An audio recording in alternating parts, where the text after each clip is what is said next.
बघा दुसरी ड्रिचिंग आहे आज टमाट्याची आणि टमाट्याची हाईट बघा कशी वाढली आणि मागच्या व्हिडिओ मध्ये तुम्ही बघितलंच माती टाकताना तर पावडरी कमी पडल्या होत्या 2-3 दिवस त्यांना पण ठीक आहे आता ज्या 2-3 ड्रिचिंग होतील त्यात कव्हर होऊन जाईल सर्व आणि त्यांच्यावर काही व्हायरस वगैरे काही असेल तोही जाईल निघून।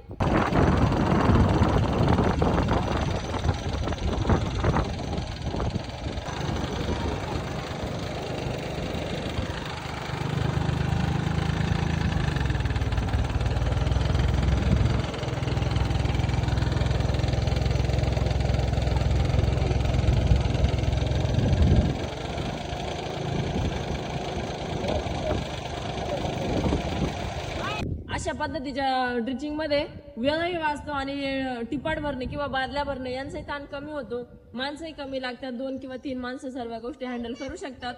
तर मी म्हटल्याप्रमाणे गिलक्याचे, टमाट्याचे, वालाचे प्रत्येक प्रोसेस प्रत्येक व्हिडिओ अपलोड करत असते। तर जसे मी काही शेतात नवीन काम करते त्याचा व्हिडिओ टाकत असते, मालाला फळ येईपर्यंत मी तुम्हाला व्हिडिओ टाकणार आहे। तर असेच व्हिडिओ बघत राहा आणि व्हिडिओ जर आवडत असेल तर चॅनलला सबस्क्राईब करा।